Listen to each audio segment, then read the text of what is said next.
작년 10대 그룹 중 삼성, LG가 영업이익 면에서 선전했고 현대중공업, SK 등은 크게 부진했습니다. 10대 그룹의 영업이익은 GDP의 6% 수준에 달했습니다. 정부가 생애 최초 주택 구입자에 대해 올해 말까지 취득세 한시 면제 등의 혜택을 주기로 한 가운데 오피스텔은 혜택에서 제외됩니다. 행정안전부에 따르면 오피스텔은 건축법상 업무시설 용도이기 때문에 면제 대상에서 제외된다는 해석입니다. 8조 3천억 원의 예산이 투입되는 차기 전투기 사업이 지난달 18일 가격 협상을 시작으로 급물살을 타고 있습니다.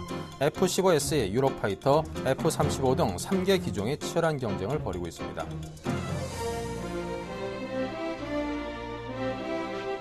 지난 1분기 개인 투자자의 거래 대금이 작년 동기 대비 절반 수준으로 급감했습니다. 올해 들어 코스피가 줄곧 부진했던 까닭에 개인의 투자 심리가 위축된 탓으로 분석됩니다.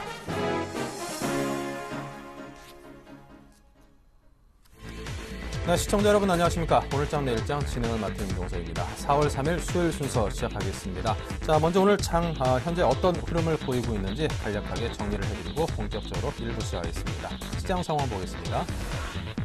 네, 먼저 코스피입니다. 현재 5.96포인트, 6포인트가량 빠졌습니다. 다시금 1980선이 위협을 받고 살짝 깨졌었죠. 하지만 총 8선에 다시금 올라서면서 간신히 지켜내고 있는 그런 상황입니다. 0.3% 하락했고요. 네, 수급적인 측면에서는 오늘 외국인이 굉장히 많이 팔았습니다. 2,132억 원을 현재 팔았고요. 매도 물량은 좀 더 늘어날 여지가 있습니다. 외국인이 매도세가 좀 주춤해져서 수급적인 측면에서 여건이 좀 개선되나 싶더니 오늘 모습을 보니까 아직도 좀 갈 길이 멀구나 싶은 생각이 드는군요. 코스닥입니다. 4.17포인트 많이 올랐죠. 557포인트까지 현재 올라 있습니다. 상승폭은 점점 더 가파르게 증가하고 있는 모습입니다. 주체별 동향은요, 역시 코스닥 중소형주에 대한 매력이 높긴 높나 봅니다. 기관이 543억, 외국인이 300억 가까이 쌍끌이 순매수를 보여줍니다. 원달러 환율 1.45원 오르면서 1119.4원으로 1120원에 바짝 강화했습니다. 네, 오늘장 내일장 일부에 준비된 내용들부터 소개를 해드리죠. 애널리스트에게 듣는다. 이영곤 연구위원과 함께 BOJ 첫 통화정책회의와 관련해서 그 전망과 영향을 짚어보고요. STX 그룹주 2일 연속 급락하고 있습니다. 그 향방과 대응을 짚어보도록 하겠습니다. 이슈인 신승용 대표와 함께하겠습니다. 현 시장의 키포인트는 무엇인지 알아보고요. 수급 주체 방향성이 불확실하고 모멘텀 부재가 지속되는 현 장세에 대해서 설명을 듣겠습니다. 박스권 장세 그리고 펀더멘털이 강화되고 있고 편안한 포트폴리오를 고려해서 여러분께 투자 전략을 짜드리겠답니다. 테마 톡톡입니다. STX 관련주 이틀째 급락해서 많은 투자자들을 상당히 곤혹스럽게 하고 있죠. 그 전망을 해보고 대응 전략을 짜보겠습니다. 자, 개성공단 관련해서 그 관련주들도 함께 하락을 하고 있습니다. 전망은 어떠한지, 상승세 이어가는 모바일 게임주 접근 포인트는 무엇인지 알아보고요. 7일간의 수익 다이어리 전진우 팀장과 함께 한글과 컴퓨터 분석해 보겠습니다. 네, 오늘장 자세한 이야기 들어보겠습니다. 하나대투 투자정보팀의 이영곤 연구위원입니다. 안녕하세요. 안녕하십니까. 네, 구로다 하루이코 신임 총재가 주재하는 첫 BOJ 통화정책회의가 오늘부터 이틀간 이제 진행이 됩니다. 자, 어떤 내용들이 나올 것이고 또 어떤 전망을 하고 계시는지 들려주십시오. 네, 그렇습니다. 일본은행의 구로다 총재가 취임한 이후에 첫 번째 통화정책 결정회의가 이제 시작이 되는데요. 추가적인 통화 완화 정책을 실시할 것으로 예상이 되고 있습니다. 구로다 총재가 기본적으로 통화 완화 정책에 대해서 상당히 우호적인 입장을 가지고 있었다는 걸 감안하면은 이번 통화 정책 회의서부터 통화 완화책이 나올 것으로 보이시는데요. 일단은 장기 국채 매입을 확대하는 그런 정책이 예상이 되고 있습니다. 현재 시장 컨센서스는 국채 매입액 현재 3조 4천억 엔에서 한 50% 이상 증가할 것으로 보고 있는 상황이고요. 따라서 매달 채권 매입 규모가 5조 엔 이상으로 확대될 가능성이 있어 보입니다. 결국 이러한 양적 완화 정책은 다시 엔화 약세 기조를 만들어 낼 수 있다는 점에서 좀 주목을 해야 될 것으로 보이시는데요. 최근 엔화 약세 기조가 조금 주춤하는 모습이 나타나고 있지만 통화정책회의를 기점으로 다시 엔화 약세 흐름이 나타날 수가 있겠고요. 다만 지난번에 기록했었던 95엔과 96엔 선 정도에서는 저항을 맞을 것으로 보이시기 때문에 당분간 엔화 약세 기조가 좀 나타날 수 있겠지만 이미 상당 부분 반영된 점을 감안하면은 제한적인 박스권 정도의 움직임이 나타날 수 있겠다라고 보여집니다. 결국 국내 증시에 미칠 수 있는 영향은 환율과 관련된 부분을 주목해야 될 것으로 보이시는데요. 환율 변동성이 좀 확대될 수 있다는 측면에서 환율 관련주, 수출주들에 대해서 투자 심리가 조금 약화되는 계기가 될 수가 있을 것으로 보여지고 있고 따라서 이런 부분들 감안해서 종목별로 대응 전략을 세워야 될 것으로 보여집니다. 네, 자 그리고 어제부터 이제 STX 그룹이 악재가 돌출되면서 전반적으로 그룹주들이 하향 조정을 받고 있습니다. 이 재무 리스크가 악화되면서 이틀째 상당한 양의 가격 조정이 이루어지고 있는데요. 자 앞으로 어떻게 전개될 것으로 내다보십니까?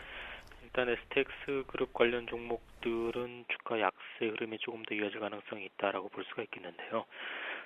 결국 지금 STX가 채무 부담 증가로 인해서 채권단에게 긴급 운영 자금을 이제 수혜를 받아야 되는 상황에 놓였고요. 또한 채무 상환도 좀 유예를 해야 되는 상황입니다. 그런데 이러한 결론을 채권단이 이제 빨라도 이번 주말경, 늦으면 다음 주에 내릴 것으로 보이시는데 이때까지 불확실성으로 인해서 주가 부진 흐름이 조금 더 나타날 수가 있겠고요. 이런 부분들이 결정이 난다고 하더라도 주가 반등은 상당히 제한적인 수준에 그칠 수밖에 없다라고 보여집니다. 결국은 긴급한 자금만 수혜를 받는 상황이고 해운 업황과 조선 업황이 회복되지 않으면은 결국 나중에 다시 한번 문제가 발생할 수 있다는 점을 감안하면은 상당히 좀 어려운 상황에 놓여 있다라고 볼 수가 있겠습니다.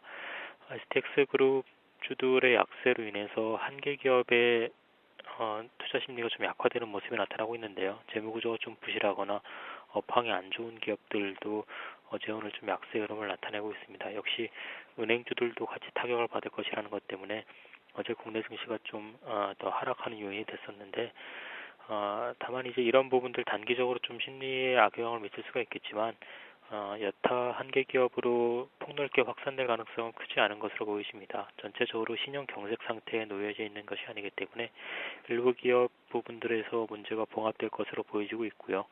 증시 전체적으로 미치는 영향은 어제 오늘 좀 조정을 받으면서 대부분 반영이 되고 있다라고 이제 볼 수가 있겠습니다. 네. 자, 하루빨리 좀, 이 사태가 좀 진정이 됐으면 좋겠습니다. 많은 투자자들의 돈이 걸려있는 만큼이요. 자, 그리고 미국 증시가 연일 최고치 경신하고 있습니다. 2분기에도 이런 랠리가 이어질지 상당히 궁금한데요. 예, 미국 증시가 다우지수와 S&P 500 사상 최고치 경신 행진을 나타내고 있는데요.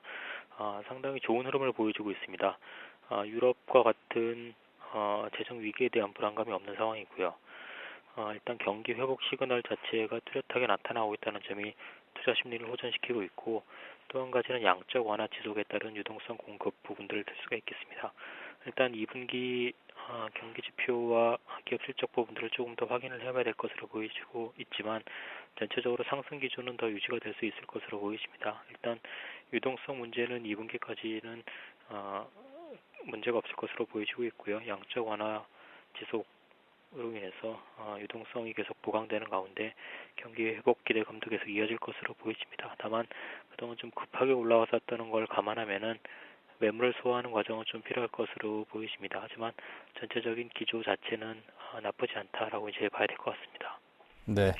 자, 이 대내 악재로 코스피장이 상당히 좀 숨가쁘게 움직이고 있습니다. 변동성이 좀 확대될 가능성도 더 커 보이고요. 앞으로 어떤 투자 전략을 세우고 대응을 해야 될까요? 예, 국내 증시는 미국과 유럽을 비롯한 선진국 증시 대비 좀 부진한 흐름이 계속 나타나고 있습니다. 디커플링 현상이 나타나고 있다고 볼 수가 있겠는데요.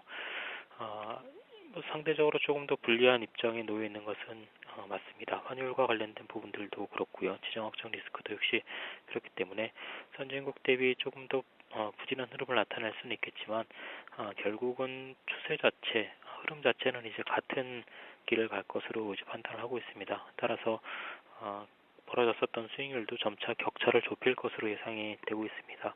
최근에 단기적인 악재들이 좀 나오고 있지만 그렇게 비관적으로 시장을 바라볼 필요는 없다라고 보여지고 있고요. 다만 이런 부분들이 좀 해소되는 시점까지는 코스닥을 비롯한 중소형주가 조금 더 아웃퍼폼할 수 있는 여지가 있기 때문에 일단은 코스닥을 중심으로 한 중소형주 중심으로 대응을 하면서 중형주, 대형주는 조정 시점에 조금씩 분할 매수해 나가는 전략이 필요할 것으로 판단됩니다. 네. 자, 미국 돈 선진국 증시가 상당 부분 좀 좋아질 여지가 경기 회복 등으로 있으니만큼 디커플링 현상이 좀 회복되면서 해소되면서 우리 증시도 그 수혜를 받아서 좀 강세로 다시금 전환을 하길 기대해 보겠습니다. 자, 지금까지 하나대투 투자정보팀의 이영권 연구위원이었습니다. 감사합니다. 네, 감사합니다.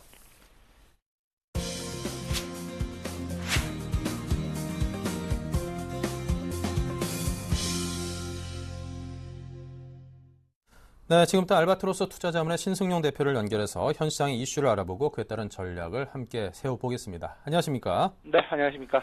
네, 대표님께서 먼저 현 시장에서 관심 갖고 계신 분들 또 우리 투자자들이 꼭 관심 둬야 될 부분 어디라고 보십니까?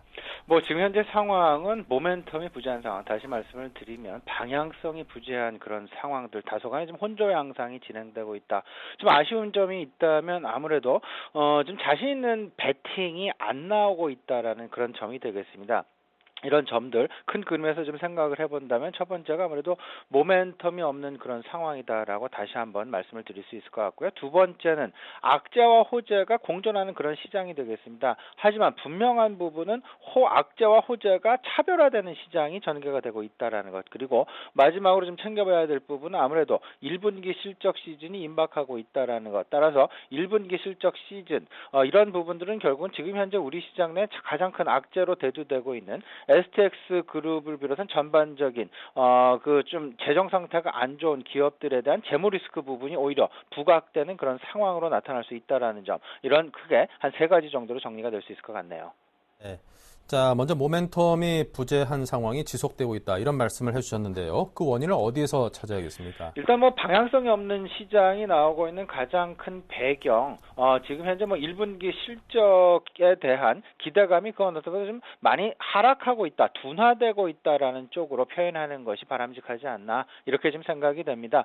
과거 같은 경우 1분기, 2분기 이렇게 좀 쳐다보면요, 실적 시즌이 다가와서 실적에 대한 기대감이 컸었던 것이 사실이었습니다. 하지만 이번 시즌, 특히나 이번 시즌 같은 경우에는 실적의 서프라이즈 부분을 기대하는 것보다는 오히려 실적의 전망치에 어느 정도 부합하게 나오느냐 쪽으로 지금 시장의 관심사항이 좀 다소간 좀 과거와는 다르게 보수적인 견지로 많이 돌아가고 있는 그런 것 같고요. 이런 부분들로 인해서 최근에 나타나고 있는 거래량에 그 어느 때보다도 부족한 거래량 부분이 나타나고 있고 전반적으로 주요 수급 주체들, 외국인 기관 할 것 없이 주요 수급 주체들의 방향성 혼조 상황이 나타나고 있다라는 것, 이렇게 좀 정리가 될 수 있을 것 같네요. 자, 대내외 호재 악재로 우리 증시는 상당 부분 흔들리고 있는 모습입니다. 코스닥은 물론 견조한 상승세를 유지하고 있는데요. 일단 호재와 악재를 좀 정확하게 구별을 해서 그에 따라서 각각 분리대응할 필요가 있어 보이는데요. 네, 여러 가지 그 호재가 있을 것이고 여러 가지 악재가 있을 수 있습니다만 지금 현재 제가 개인적으로 판단하기에 시장의 호재는 크게 한 가지로 정리가 될 수 있을 것 같고요. 악재는 크게 2가지로 정리가 될 수 있을 것 같습니다. 먼저 그 호재부터 말씀을 드리면요. 글로벌 투자 심리가 계속적인 긍정적인 투자 심리가 유지되고 있다라는 점이 되겠습니다. 우리 시청자 여러분 다들 이미 주지하고 계시겠습니다만은 글로벌 시장의 지속적인 상승 추이, 결국 다우지수 사상 최고치 또 경신되는 그런 상황들 나타나고 있죠. 유럽 지수도 마찬가지로 1%가 넘는 큰 상승 부분 나타난 것이 사실이었고요. 하지만 이런 호재가 있음에도 불구하고 외국인이 오늘 역시 왜 2천억 원이 넘는 순매도를 할까 생각을 해본다면요. 아무래도 우리 시장 많이 가지고 있는 그런 악재로 차별화가 되지 않을까 이렇게 생각이 됩니다. 가장 큰 부분 SX 그룹을 비롯한 전반적인 좀 재정 상태가 좀 불안한 그런 그룹주들에 대한 재정 리스크 부분이 부각되고 있다라는 것 한 가지가 되겠고, 두 번째 계속돼 반복되고 있는 부분이 되겠습니다만 지정학적인 리스크 부분, 외국인들로 하여금 저성장 국면 돌입이라든지 전반적인 글로벌 통화 정책과 다른 정책을 펴고 있는 그런 상황들과 아울러서 또 하나의 또 새로운 좀 악재의 중앙에 좀 자리 잡고 있다 이렇게 좀 말씀을 드릴 수 있을 것 같습니다. 이로 인해서 결국은 시장은 결국 양극화가 나타날 가능성이 가능성이 커 보이고요. 이런 부분에 대한 대비가 이제는 좀 필요해 보인다 말씀드립니다. 그 글로벌 디커플링의 배경 다시 한번 좀 설명을 해보면요. 일단 그 국내 악재가 그 어느 때보다 크게 작용하고 있는 그런 부분이 될 것 같고요. 이 부분 STX 그룹에 대한 리스크뿐만 아니라 다소간의 좀 재무 리스크를 가지고 있는 그룹주들로의 확산 가능성도 우리가 염두해야 되겠다. 다시 말씀을 드리면 동부그룹도 그 한 축이 될 것 같고요. 두산그룹 역시 또 하나의 축이 될 가능성이 있다라는 것. 한진그룹 역시 마찬가지 개념으로 좀 접근하셔야 되겠습니다. 따라서 주요한 그 매니저들 같은 경우에 이런 동부그룹이랄지 두산그룹이랄지 한진그룹 같은 재무적 리스크가 다소간 지금 보유하고 있는 그룹 같은 경우에 다소간 좀 멀리하고 있다라는 걸 우리 시청자 여러분 꼭 좀 잊으시면 안 되겠습니다. 네, 동부, 한진, 두산. 그동안에 지금 웅진이라든가 STX 그룹과는 이제 워낙 덩치 자체가 다른 기업이라 가지고 만약에 그런 사태가 온다라고 하면 정말 만만치 않겠다 싶은 생각이 듭니다. 자, 이 정부의 경기 부양책으로 이제 디커플링 해소에 대한 기대감이 솔솔 나오고 있습니다. 하지만 이틀 연속 STX 그룹 사태 때문에 증시가 영향을 받고 있고요. 이 북한 관련 악재도 여전히 상존하고 있는 상황입니다. 자, 이 디커플링에 대한 해소감을 갖기는 아주 좀 이른 거 아닌가 이런 느낌도 지금 벌어지는 상황을 보면은 드는데요. 어떨까요?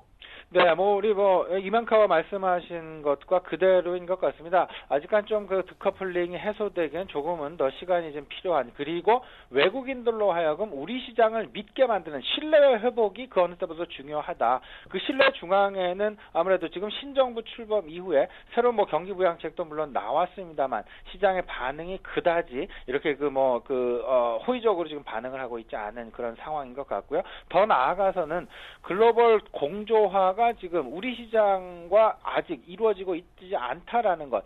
큰 그림에서 정책적인 공조라면 두 가지가 있겠죠. 재정적인 정책 부분이 있을 것이고 통화적인 정책 부분이 있을 텐데 재정적인 부분은 어느 정도 일맥상통하고 있습니다. 계속되는 이제 그 재정이나 어떤 그 돈을 풀어서 어떻게 좀 하겠다는 그런 부분들은 맞는 부분이 있겠는데 통화 부분에서 금리 정책이 글로벌 주요국과는 좀 상반된 그런 정책을 지금 유지하고 있다라는 것. 이런 부분들이 결국은 이번 다음 주 정도 되겠죠. 통화정책 회의를 통해서 한번 해소할 수 있는 그런 계기가 되는 그런 기대를 좀 가져보게 되는 그런 상황이 아닐까 이렇게 좀 생각이 됩니다. 네. 자, 근데 이제 글로벌 경기 전체적으로 보면은 미국 시장도 굉장히 많이 회복 조짐세를 보이고 있고요. 글로벌 시장에 대한 투자 심리는 여전히 긍정적으로 보고 계시지 않을까 싶은데요. 네, 맞습니다. 글로벌 투자 심리는 매우 긍정적인 방향성 계속 유지하고 있다. 이렇게 좀 정리를 해도 틀린 부분은 아니지 않을까 이렇게 생각이 됩니다. 계속되는 다우 지수의 최고치 경신 부분, 다소간에 지금 기술주의 이제 그 옥석 가리기 부분이 미국 시장에서 지금 나타나고 있는 것이 사실이고요. 그렇다면 우리 시장 최근에 나타나고 있는 부분이 있죠. 그 코스닥 시장에서의 어떤 그 옥석 가리기 부분, 이제 하나 둘씩 이제 떨어져 나가는 그런 상황들 나타나고 있습니다. 여기서 계속해서 막연한 기대만을 가지고 어떤 그 종목을 계속 보유하시기보다는 분명한 부분, 코스닥 시장은 항상 맹점을 가지고 있습니다. 기대만으로는 절대 계속해서 못 올라간다는 점이 되겠죠. 기대감이 결국은 실적 확인이 됨과 동시에 하락의 낙폭으로 떨어질 수 있다는 부분 꼭 좀 염두하시고요. 옥석 가리기에 철저하게 동참을 하셔서 옥석 가리기로 대응을 하셔야 되겠다. 다시 한번 강조를 드립니다. 이런 부분들 결국은 지금 STX 그룹과도 맞물리는 부분이 되겠습니다. 시장 내 전반적으로 본다면 펀더멘탈을 그 어느 때보다도 중시하는 그런 시장이 될 가능성이 있다라는 거 꼭 염두하시고요. 특히 코스닥 기업 같은 경우에는 무조건적인 기대만을 가지고 주식을 사셨다 하면 이제는 실적 시즌이 임박함과 동시에 실적을 이제는 확인하는 그런 계기를 삼아야 되겠다라고 다시 한번 좀 강조드리고 싶습니다. 네. 기대감, 투자 심리의 호전만 가지고 긍정적인 상황을 기대하기는 좀 버겁다. 실적까지 함께 확인을 해야 된다. 이런 조언을 주셨습니다. 100번 들어도 맞는 말씀이신 것 같고요. 자, 이제 작년 국내 증시가 이 양극화가 상당히 심한 한 해였습니다. 가는 종목들만 괜히 잘 가고 대부분의 투자자들은 좀 소외감을 느끼는 그런 장세였는데요. 자, 여전히 좀 박스권 장세가 지속되고 있습니다. 앞으로 이런 양극화가 계속 지속될 것으로 내다보십니까? 네, 지금 현재 뭐 제 개인적인 생각은 박스권은 계속 되지 않을까 이렇게 좀 생각이 됩니다. 일단은 큰 그림 속에서 외국인들이 전향 공격적인 어떤 그 매수 패턴으로 돌아와 주지 않는다라면 이런 지금 박스권 양상은 지속될 것으로 보이고요. 다만 이제 그 양극화 현상은 어쩔 수 없는 피해갈 수 없는 그런 현상이 아닐까 생각이 됩니다. 다시 말씀을 드리면 외국인이 오늘도 뭐 2,100억이 넘는 순매도를 보이고 있습니다만 그 속에는 매수하는 종목도 있다라는 것이죠. 매도하는 종목이 있지만 매수하는 종목도 분명히 있다라는 것. 이로 인한 시장의 양극화가 조금 더 심화될 가능성이 있어 보입니다. 외국인, 기관, 그들이 과연 어떤 종목을 주로 매수를 하는지 눈여겨보셔야 되겠습니다. 네. 자, 그렇다면 이제 현 시장에 대한 대응 전략 어떤 것들을 제시하시겠습니까? 예, 일단 지금 1분기 실적 시즌이 가장 시장의 화두가 될 것 같습니다. 앞으로요. 그렇다면 아까도 이제 말씀드렸다시피 과연 전망치와 실적치가 어느 정도 부합하는가 여부가 이번 1분기 실적 시즌에 대한 주요 관전 포인트가 될 것이고요. 그런 부분들 아까도 말씀을 드렸지만 기대감에 의한 상승은 한계가 있다라는 것. 결국은 실적이 확인이 되면서 옥석 가리기가 조금 더 심화될 수 있다라는 부분 꼭 염두하시고요. 대응 마련을 해 나가셔야 되겠습니다. 여기서 좀 이런 부분 말씀드리고 싶죠. 좀 편안한 포트폴리오를 좀 가져갔으면 하는 그런 생각 좀 많이 듭니다. 편안한 포트폴리오 과연 어떤 종목, 어떤 업종을 갖고 가는 것이 편안할 것인가. 1분기 실적 시즌 임박과 함께 결국은 전반적으로 저성장이라 할지라도 안정적이고 지속적인 성장이 가능한 그런 업종, 그런 종목에 대한 투자를 하셔야 되겠는데 그 대표적인 것이 결국은 삼성전자를 비롯한 IT 업종이 되지 않을까 생각이 되고요. 자동차 업종 모멘텀은 없지만 일단은 안정적인 어떤 그 안정적인 실적 그리고 성장세 나타나고 있습니다. 뭐 급락 상황은 나타날 가능성은 좀 없어 보이고요. 전반적인 차원에서 이런 부분들 그 차별화 부분들 꼭 좀 생각을 해보셔야 되겠습니다. 제가 오늘 좀 말씀드리고 싶은 부분은 석유화학을 비롯한 이제 전반적인 소재 업종의 급락세 부분에 대한 말씀을 좀 드리고 싶습니다. 제가 계속해서 이제 우리 시청자 여러분들께 포트폴리오 내에 석유화학 업종에 대한 비중을 조금 좀 가져가시는 것이 좋겠다라는 말씀을 한 2, 3주 전부터 계속 드리고 있었는데요. 최근 들어서 어제 그제 이제 그 낙폭이 좀 많이 크게 나타나는 그런 현상 나타나고 있습니다. 이런 부분들이 결국은 1분기 실적이 과거와는 다르게 좀 실망스러운 실적이 나올 가능성이 높다라는 그런 부분들이 지금 대두가 되면서 나타나고 있는 부분들인데요. 항상 그 사이클 주식들, 시클리컬 주식들 같은 경우 화학이나 뭐 철강이나 마찬가지가 되겠죠. 경기 민감주들. 그 시클리컬 주식 같은 경우에는 항상 실적 바닥이 결국은 주가의 바닥이다라는 것. 그렇다면 조금은 더 벼터볼 필요가 있지 않을까 이런 생각 좀 가져봅니다. 만에 하나 이런 그 실적들이 실질적으로 실망스럽게 나오게 되고 주가의 반등이 단기간 내에 나타나지 않는다면 한번 이제는 좀 우리 시청자 여러분께 죄송스러운 말씀입니다만은 포트에서 좀 제외하는 부분도 제가 고려를 하고 있다라는 것 아울러서 말씀드립니다. 네, 알겠습니다. 자, 그렇다면 이제 포트폴리오에 관한 이야기를 살짝 언급을 해주셨는데요. 본격적으로 좀 어떤 것들을 좀 담아보면 괜찮을런지 상세하게 업종과 좀 그 상황에 대해서 이야기를 좀 풀어주시기 바랍니다. 네, 지금 현재 뭐 실적 시즌이 임박을 하고 있습니다. 이번 5일 뭐 삼성전자의 실적 발표 있고요. 미국에서 알코아의 실적은 이제 8일 현지 시간으로 8일 날부터 이제 그 시작이 됩니다. 이제 철저하게 이때까지는 경제 지표 관련된 중심의 투자 내지는 투자 심리였다면 이제는 실적 중심으로 재편될 가능성이 있다라는 걸 염두를 해 두셔야 되겠습니다. 그렇다면 편한 업종, 편한 실적을 갖고 있는 업종이 무엇일까를 고민을 하셔서 그 부분 그를 중심으로 한 어떤 그 대응을 포트폴리오를 미리 좀 꾸려 나가시는 게 좋으실 것 같은데요. IT 쪽을 아무래도 30% 정도 갖고 가시는 게 좋지 않을까 생각이 됩니다. 삼성전자 시장에 항상 중심에 서 있습니다. 이번 실적에 대한 기대감 그 언제보다 큰 것이 또 사실이고요. 삼성전자 실적 나오고요. 그 다음에 또 갤럭시 S4 출시에 대한 모멘텀 분명히 있을 듯합니다. 이와 관련된 전반적인 뭐 장비 업종 그리고 부품 업종까지 아울러서 큰 그림에서 포트폴리오 꾸려 가셔야 되겠고요. 유동성 팽 상승창도 고려를 하셔야 되겠습니다. 그리고 전반적인 지금 시장의 방향성이 없는 그런 상황에서는 다소간의 그 방어적인 관점의 접근도 역시 유효해 보인다. 이럴 때일수록 PBR 관점이 좀 부각될 가능성이 있다라는 것. 따라서 자산 관련주들 꼭 좀 포트에 담아 가셔야 되겠고요. 통신주 역시 아울러서 생각을 해보셔야 되겠습니다. 경기 방어적인 성격에서 통신주들 한 5% 정도 내외 좀 꾸려 가셔야 되겠고요. 석유화학 주식은 아까 말씀드렸다시피 계절적 성수기 분명히 진입할 가능성이 있습니다. 그리고 낙폭과대 분명히 있습니다. 다소간에 좀 자신 있는 그런 배팅이 안 나오는 그런 부분이 좀 아쉬운 그런 상황인 것 같은데요. 한 일주일 정도 더 좀 지켜봐 주시면 어떨까 싶고요. 안정적인 포트폴리오 아까도 말씀을 드렸습니다. 그 안정적인 포트폴리오 중앙에 있는 업종, 아무래도 유틸리티 업종이 아닐까 싶네요. 한전 계속해서 관심 가져주시면 어떨까 싶습니다. 네, 자 이렇게 해서 신승용 대표의 포트폴리오까지 살펴봤습니다. 여러분께서 지금 시장에 대응을 하는 데 있어서 이 포트폴리오 좀 벤치마킹 해보면서 짜보신다라면 보다 더 손쉽게 잘 효율적으로 대응할 수 있지 않을까 그런 생각 해봅니다. 자, 지금까지 알바트로스 투자자문의 신승용 대표와 함께했습니다. 감사합니다. 네, 감사합니다.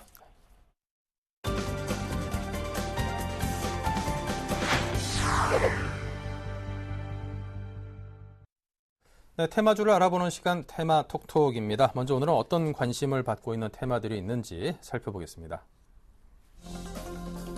네, 단연 STX 그룹주가 일단은 투자자 입장에서는 바로 그냥 피부에 와닿는 그런 문제입니다. STX 그룹주 오늘도 역시 상당히 급락을 했습니다. 하지만 어제는 거의 전 종목이 다 하한가까지 달했던 것에 비하면은 오늘은 상당히 많은 종목들이 좀 낙폭을 회복을 했습니다. STX와 STX 조선해양은 여전히 12.2%에서 하한가 가까이까지 빠져 있는 상황이고요.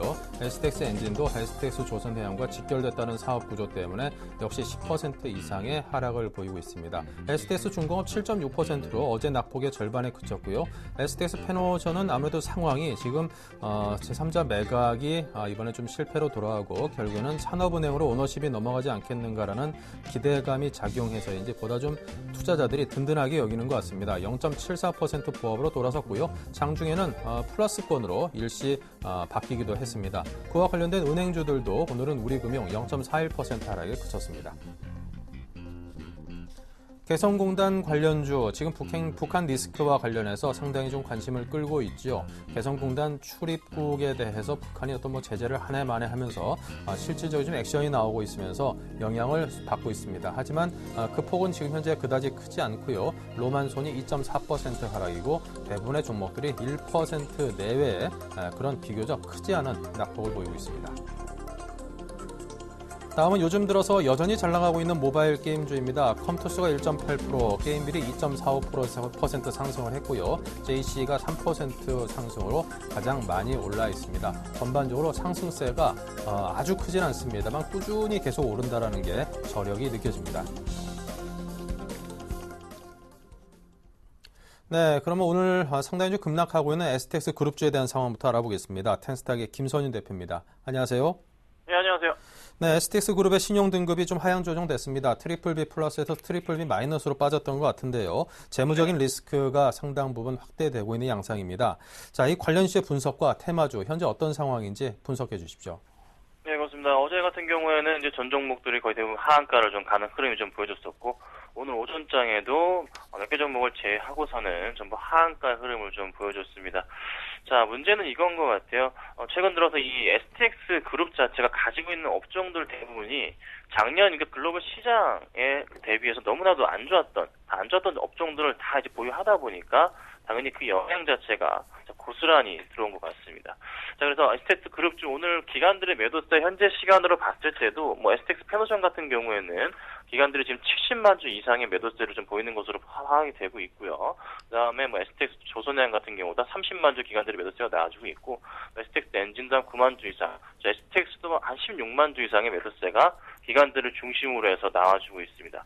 자, 이렇다는 것은 지금 당분간의 이 하락 추세가 어느 정도 좀 벗어나기에는 좀 힘들지 않을까. 일단 오늘 그나마 조금은 브레이크를 걸어서 하한가는 조선해양을 제외하고는 들어가지 않았지만서도 하락폭이 이번 주 내내 좀 더 나올 수도 있겠습니다. 그래서 지금 현재 조금 상승 기대하기에는 좀 약간 시간이 이르지 않을까 이런 생각이 들고 있고요. 한 번 더 어느 정도 약한 낙폭 이후에 다시 한번 반등이 나올 수 있기 때문에 그때를 보시는 게 나을 것 같고, 오히려 조금 은행주 관련한 은행주 관련해서 어제 같은 경우는 은행주들이 우리금융이나 하나금융주주 같은 경우 5%씩 빠졌지만서도 오늘 다시 하나금융주주 같은 경우에는 반등을 주고 있는 흐름입니다. 오히려 이전 STX그룹주보다는 은행주들이 좀 더 단기적으로도 낙폭 과대에 대한 부분이 있기 때문에 매력적이지 않나 이렇게 좀 말씀드려보겠습니다. 네. 자, 그렇다면 이제 STX그룹 향후 전망은 좀 어떻게 갖고 계시고 이거를 좀 어떤 전략을 갖고 대응을 해야 될런지 이미 갖고 계신 분은 이게 참 빠져나오기가 지금 상황에서는 워낙 좀 힘든 상황이라서 곤혹스러울 거고요. 이거 좀 잡아볼까 하는 분 입장에서도 앞으로 이게 뭐가 더 추가로 터져나올지 모르는 상황이라 가지고 선뜻 이게 잡기가 좀 뜨겁습니다. 어떻게 해야 될까요? 네, 그렇습니다. 이제 절대적으로 일단 알아두셔야 될 게 이 종목 자체를 지금 STX 관련주들을 매수하시는 것은 절대 조금 자제를 부탁드리고 오늘 STX 페노션 같은 경우가 지금 현재 현재 상황을 보자면 매수세가 좀 들어오는 것은 보입니다. 하지만 불안한 점은 기관들이 지금 매도를 엄청나게 많은 물량을 좀 던져내고 있다는 거. 기관들이 한 10만 주, 그러니까 10% 정도의 물량을 조금 던지지 않을까 이런 생각이 듭니다. 그래서 좀 불안하다 이렇게 말씀드려보겠고요. 절대적으로 STX 관련주들 재차 반등을 주는 거 확인하기 전까지는 좀 들어가기에는 부담스럽지 않을까 판단이 됩니다. 그래서 보유하신 분들은 어쩔 수 없습니다. 좀 기다리시거나 좀 현금 확보를 매도를 통해서 하시는 게 맞지 않나 보여지고 있고요. 자, 오히려 이제 은행주들 같은 경우에는 실질적으로 이제 무담보 보증 부분이 한 4,910억 정도인데 어제 은행주 관련한 시총이 1조 4천억 정도가 이제 시총이 하락을 했습니다. 그러면 부담보가 보통 한 10% 정도 가정을 했을 때 충당금 규모가 한 500억 정도밖에 안 되기 때문에 실적으로 너무 많이 빠졌다는 거죠. 그러면 은행주 관련해서는 오히려 매수할 기회가 보이지 않나. 그래서 우리은행이나 그다음에 하나금융지주, 신한은행 같은 경우 신한지주 같은 경우를 좀 관심 있게 보신다면은 괜찮은 조금 상승폭이 다시 가파르게 나오지 않을까 좀 말씀드려보겠습니다. 네. 이 STX그룹이 이제 빚이 한 5조 원 가까이 된다고 합니다. 그런데 조금 전에 김 대표께서 말씀해 드렸던 것처럼 이 그룹이 영위하고 있는 사업의 그 종목 자체를 보면은 조선, 해운, 그리고 건설, 이 몇 년 동안 제일 힘들었던 분야들만 딱딱 골라서 이렇게 갖고 있는 구조라 가지고 이 빚을 줄이고 유동성을 마련을 하고 재무구조가 개선되고 하는 거 기대하기가 상당 부분 좀 힘들다라는 점을 염두에 두시고 추가로 좀 매수하고자 하시면 정말 파도를 정말 잘 탈 자신이 있는 분들만 조심스럽게 접근하셔야 되겠다 싶습니다. STX 그룹 가운데 그래도 나는 좀 투자를 해보겠다 싶은 분이 있다면 어떤 종목을 추천하시겠습니까? 네, 저는 오히려 그 STX 그룹주보다는 그 영향권에 들어왔던 은행주 중에서 은행주요. 네. 은행주 중에서 하나금융지주를 좀 말씀드리고 싶어요. 자, 오늘 하나금융지주 어제 같은 경우에는 그 영향으로 기관들 매도 물량 나와줬지만서도 오늘 크게 하락하지 않고서 1% 내외 좀 움직임을 보여줍니다. 분명히 내일장이나 다시 한번 가파르게 상승할 가망성이 한번 나올 것으로 풀이가 되고 있기 때문에 하나금융지주 같은 경우에서 은행권 내에서도 조금 단기 낙폭에 대한 반등, 예전 가격으로 회귀 가능성 한 4만 원 정도까지 노릴 수 있는 그런 가격대가 온 것 같습니다. 자, 차트상으로도 바닥권에서 다시 반등을 주고 있는 그 흐름이기 때문에 굉장히 매수하시기 좋을 것 같고요. 현재까지는 매수하시면 괜찮을 것 같고 목표가는 한 4만 원 정도 보시고서 대응하시면 좋을 것 같습니다. 네, 알겠습니다. STX 그룹주보다는 차라리 주변에 은행주를 노려라 하나금융지주 말씀해 주셨습니다. 지금까지 김선윤 대표였습니다. 감사합니다. 네, 감사합니다. 네, 이어서 개성공단 관련주 분석해 보겠습니다. 네, 개성공단 관련주, 개성공단에 입주해서 많은 제품들을 생산하고 있는 기업들이죠. 로만손 시계를 비롯해서 좋은 사람들, CM+, 신원 등등 있습니다. 신원같이 이제 의류를 생산하고 있는 기업들도 있고요. 현대상성처럼 그와 관련된 사업을 또 영위하고 있는 그런 기업들도 공단주로 분류가 되고 있습니다. 모두 소폭 하락을 하고 있습니다. KTB 투자증권 압구정점의 김근호 과장의 분석을 듣고 싶네요. 안녕하십니까? 네, 안녕하십니까? 네, 이 북한이 개성공단 폐쇄협 나흘 만에 이제 우리 측 입경을 금지를 하고 이 남측으로 귀환만 허용하겠다 이런 통보를 했습니다. 일단 좀 개인적으로 다행했다 싶은 게 귀환은 허용하겠다라는 의사를 밝혀가지고 그나마 좀 다행이다 싶은 생각이 드는데요. 관련 이슈와 전망을 들려주십시오. 네, 뭐 말씀해주신 대로 이 북한 측의 출경에 대한 불호 소식, 그러니까 개성공단으로 인원의 어떤 우리 측 인원의, 그러니까 대한민국 인원의 입경을 금지하고 남측으로의 어떤 귀환만 허용하겠다고 통보를 하면서 이 남북 경협주 관련된 종목들이 전반적으로 하락을 보여주고 있고요. 일단은 뭐 당분간 좀 약세 흐름은 나올 수 있지 않을까라는 말씀을 좀 드리고 싶은데, 일단 뭐 단기적인 이슈에 그칠 가능성이 역시나 많다. 뭐 힘겨루기의 뭐 일종이 아닐까라는 말씀 조심스럽게 드리고 싶고, 일단 조금은 지켜보자라는 말씀 드리고 싶습니다. 그래서 향후 일단 단기적으로 악재가 발생했기 때문에 뭐 항상 돌다리도 두들겨 보고 건너는 것이 맞을 것 같습니다. 그래서 일단 악재가 발생한 남북 경협주는 조금 조심하시라는 말씀도 좀 드리겠습니다. 네, 당분간은 남북 경협주 자체를 좀 조심해야 된다. 자, 그렇다면 개성공단주에 관련해서 향후 전망과 전략 어떻게 짜서 갖고 가십니까? 네, 뭐 단기적으로 악재 발생했고요. 뭐 조심해서 매매하시라는 말씀. 그리고 사실 남북 경협주 말고도 시장에서는 지금 좋은 종목들이 많습니다. 이런 부분 염두에 두시고, 뭐 너무 또 그간 이 남북 경협주를 좋아하시는 분들이 계실 텐데 너무 한 섹터에 너무 국한되시지 마시라는 말씀 드리고 싶고, 조금 유연한 태도를 가지시라는 말씀도 좀 드리겠습니다. 네. 자, 그렇다면 개성공단주 좀 관심 가질 만한 종목은요? 네, 여러 가지 종목이 있는데 그중에서 일단 뭐 실적이나 이런 부분들, 수급적인 부분들 봤을 때 최근에는 로만손이 제일 괜찮아 보이고요. 뭐 9,200원에서 9,300원 정도에까지 좀 밀려준다면 뭐 매수 가능 가격대로 좀 이용할 수 있을 것 같고, 역시나 목표가로 1차적으로는 한 10,000원 정도, 그리고 손절가로는 8,700원 정도 잡으시고 매매 대응하시면 그렇게 무리는 아닐 것이다라는 말씀 좀 드리고 싶습니다. 네, 로만손에 대해서 관심 가져볼 만하다라고 KTB투자증권 김근호 과장의 분석을 들어봤습니다. 감사합니다. 네, 감사합니다. 네, 우리 정부에서 이제 개성공단에 아직 미분양된 택지들이 남아 있어서 그곳에다 중국 기업들을 좀 입주시키는 걸 추진하겠다, 그런 의사를 밝혔는데, 그러면 이제 북한에서도 최악의 경우에도 함부로 하지 못하겠다는 점에서 그런 상황이 되면 이 남북 경협주라든가 이 개성공단 관련주에 대해서 한번 좀 보다 더 큰 관심을 그때는 가져볼 만하지 않을까, 그런 생각도 듭니다. 자, 다음은 모바일 게임주에 대해서 분석을 해보죠. 네, 컴투스 게임빌, JC 등등 2%에서 3%까지 탄탄하게 올라주고 있고요. 위메이드도 1.7% 가까이 올라 있습니다. 전반적으로 상황이 좋습니다. 네, YG인베스트의 심기원 대표를 연결해서 모바일 게임주 어떻게 생각하는지 들어보겠습니다. 안녕하세요. 네, 안녕하십니까. 네, 이 모바일 게임주 꾸준히 계속 올라갑니다. 따라잡기도 좀 힘들고 조정 좀 생각보다 오지 않아가지고 저가에 잡기도 힘들고, 앞으로 이게 좀 좋은 가격대로 계속 흘러갈 것 같은데요. 이렇게 승승장구하는 이유가 무엇일까요? 그 비결은?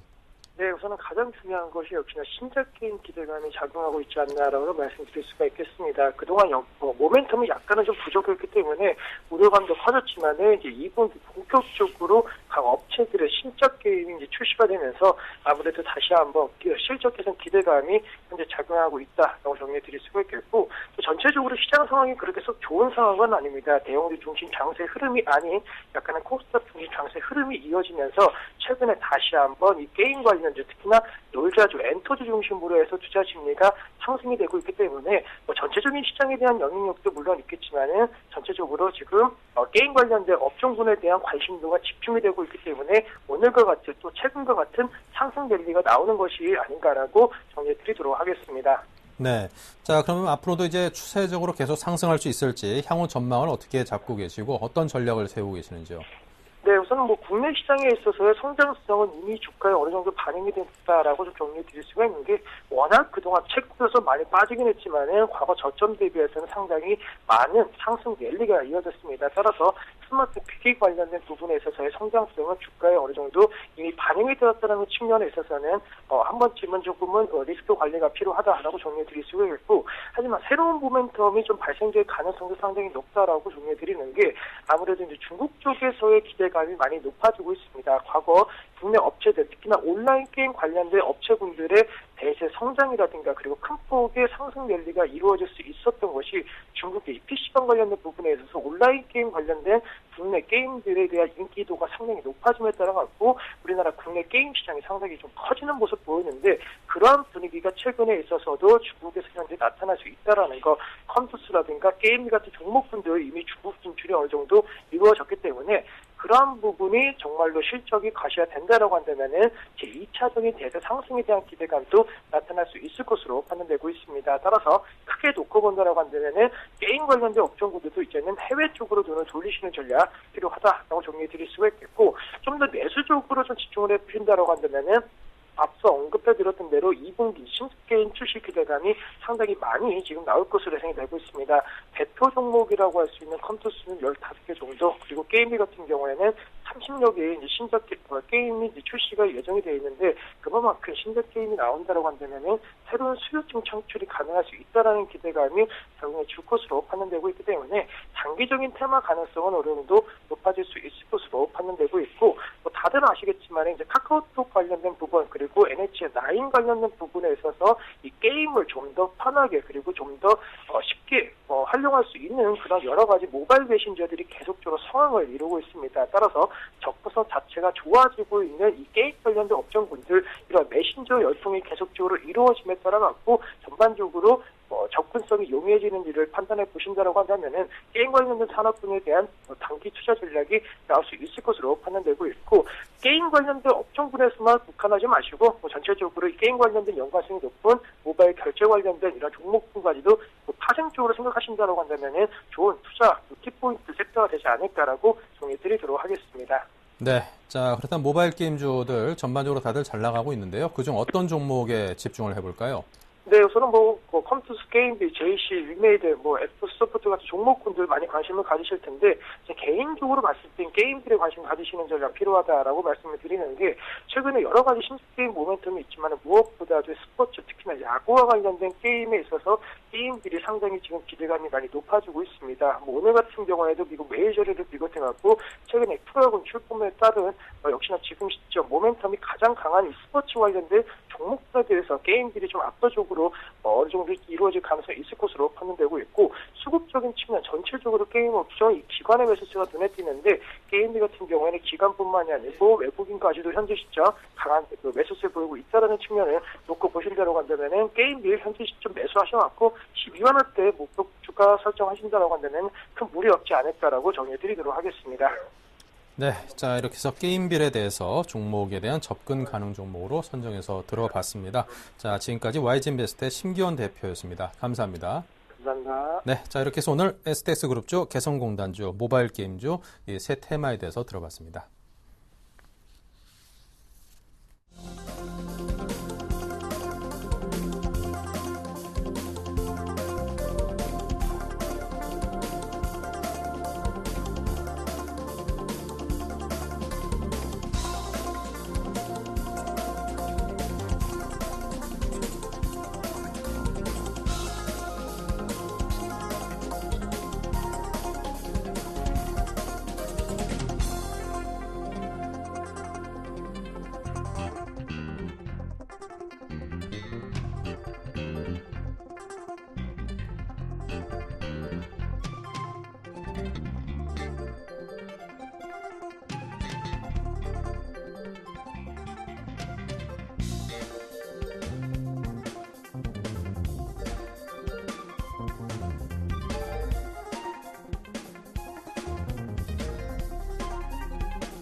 네, 계속해서 7일간의 수익 다이어리 코너 이어가겠습니다. 먼저 지난주 수익률 체크부터 하겠습니다. 네, 박현상 대리 화인텍이 마이너스 0.6% 소폭 손실 나 있고요. ICD는 4.2% 수익입니다. 루멘스 마이너스 3%, 나노스가 7.9%로 올라 있고요. P&E 솔루션은 마이너스 6.3%로 좀 적잖은 손실이 났습니다. 전량 매도죠. 네, 매주 수요일 연결하는 아이러브 스탁의 전진우 팀장을 연결합니다. 안녕하십니까? 네, 안녕하세요. 네, 지난번 추천 종목이 루멘스입니다. 현재 마이너스 3% 손실 구간인데요. 이 종목에 대한 AS부터 듣겠습니다. 네, 오늘 좀 오후 들어서 좀 소폭 올라서 현재가 한 9,480원 정도 있는데, 한 주간 시장 정리하면은 이 북핵 관련 리스크를 포함해서 시장 변동성 움직임이 좀 컸어요. 그러다 보니까 루멘스 한 4%, 5% 정도 그 변동폭 안에서 소폭 밀리는 움직임 속에서 특히 월요일 날 오후 들어서 제시드린 손절가 9,100원대 일시적으로 좀 하회하다가 다시 반등하는 움직임이 보이고 있는데, 근데 좀 최근 시장에 그 외국인 수급 썩 좋지 않은데요. 루멘스 외국인 매수세가 크게 들어와주는 종목입니다. 타이트하게 제시드린 손절가 9,100원대 일시적으로 좀 터치는 했지만 한 주간 있었던 시장 움직임에 비해서는 오히려 하단을 좀 견고하게 받치는 모습을 보여줬고요. 보유하신 분들은 좀 반등 노리고 제시드린 목표가 1,800원까지 좀 기대할 수 있는 그렇게 볼 수 있을 것 같고요. 다만 그 손절가를 9,100원대를 이미 좀 터치를 해놓은 상태니까 현재 구간에서 좀 조정된 손절가는 9,000원으로 100원 낮춰서 조정해서 말씀드리겠습니다. 네. 자, 일단 루멘스에 대한 AS 의견을 들어봤습니다. 목표가 1,800원 이야기를 계속 해주셨습니다. 자, 오늘 들어서 한 주간 수익 낼 만한 신규 종목은 어딜까요? 네, 오늘 한글과 컴퓨터를 소개를 드릴게요. 국내 대표적인 소프트 업체입니다. 그리고 현재 그 한컴 오피스와 모바일용 싱크프리 오피스를 중심으로 사업을 하고 있고요.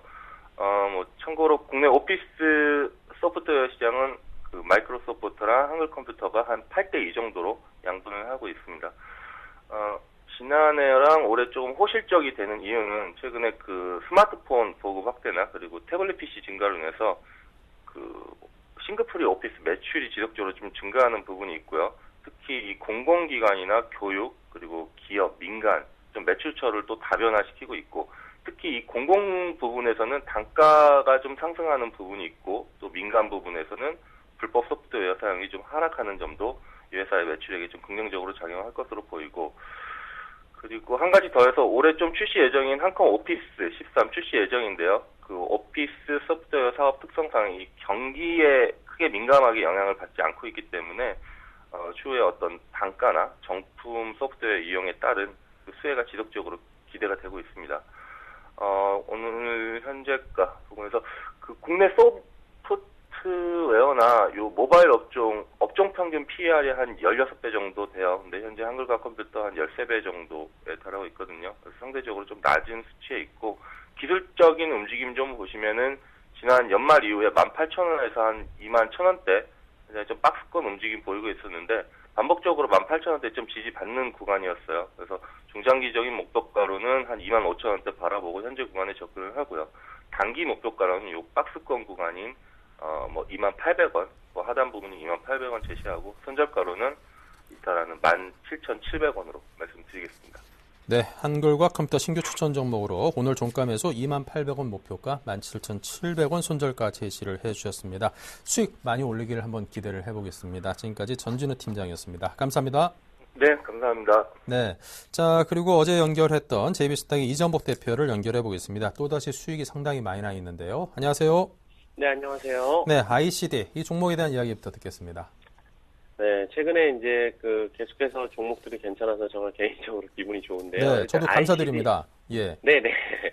어저께 이제 13,050원에 이제 편입을 했는데 현재가에서 한 지금 6.5% 정도 수익 중인데, 금일은 일단 제가 이게 프로그램을 보니까 기관에서도 좀 강하게 지금 매수가 좀 들어오고 있는 것 같습니다. 그래서 지금 장 끝나고 정확한 집계는 좀 봐야지 알겠지만 현재 기관이 좀 들어오고 있습니다. 그래서 지금 최근에 이 종목뿐만이 아니라 이제 제가 이 시간에 여러 번 소개드렸던 테라세미콘이나 AP 시스템 그리고 ICD 이런 종목들이 지금 최근에 계속 이제 급등을 해주고 있습니다. 근데 ICD가 사실 가장 많이 오르지 못했었는데 지금 수주 모멘텀이 또 이제 나와주고 있는데요. 어저께 이제 테라세미콘 같은 경우가 장 끝나고 이제 수주 공시가 좀 나오면서 식각 장비 업체들의 수주가 4월 초에 좀 집중적으로 몰려 있습니다. 그래서 지금 흑자 전환을 했기 때문에 주가가 가장 많이 오를 때는 우리가 실적이 턴 어라운드 될 때 가장 많이 오를 수가 있고요. 현재 이제 삼성 같은 경우가 OLED 라인을 추가 증설이 기대감이 높기 때문에 최근 장비주들이 또 움직이고 있는 것 같습니다. 그래서 갤럭시 4 이제 다른 그런 모멘텀도 좀 이어지고 있고요. 또 이제 삼성과 디스플레이 패널 제휴를 맺고 있는 이제 삼성 코닝이라는 합작 회사를 만들어서 패널을 공급 중인데, 미국의 이제 코닝사의 이 엔델웍스 회장이 지난해 1월 방한을 하면서 OLED 투자에 대해 보수적이었던 삼성의 투자 입장을 돌려세운 바 이런 얘기도 있습니다. 그래서 올해는 이제 역시 OLED 그리고 AM OLED 이쪽에 대해서 앞으로 이제 A3 라인에 대한 이런 기대감, 충분히 주가에 녹아들 것이라 좀 판단을 하고 있고요. 일단 개인적으로 목표가는 제가 일단 주간 목표가는 16,000원을 제시를 해드렸는데 이제 중장기적으로는 사실 2만 원까지도 저는 보고 있는 기업이기 때문에 현재가 매수도 여전히 좀 가능한 구간이다 이렇게 말씀을 드리겠습니다. 네. 자, 이렇게 해서 IC대에 대해서 들어봤습니다. 원일 특강에 이어서 또 추천받은 지 하루 만에 수익이 많이 나는 거 보니까 그 못지않게 굉장히 잘 달릴 것만 같은 예감이 듭니다. 항상 이렇게 좋은 종목 저에게 추천해 주셔서 감사드리고요. 네, 지금까지 JB스탁의 이정복 대표였습니다. 감사합니다. 네, 감사합니다. 네, 오늘 장 내일 장 1부 순서 여기서 마치겠습니다. 종합주가지수가 3.85포인트 하락으로 낙폭이 좀 줄어든 양상입니다. 코스닥 여전히 강하고요. 잠시 후 2부에서 계속 보도록 하겠습니다.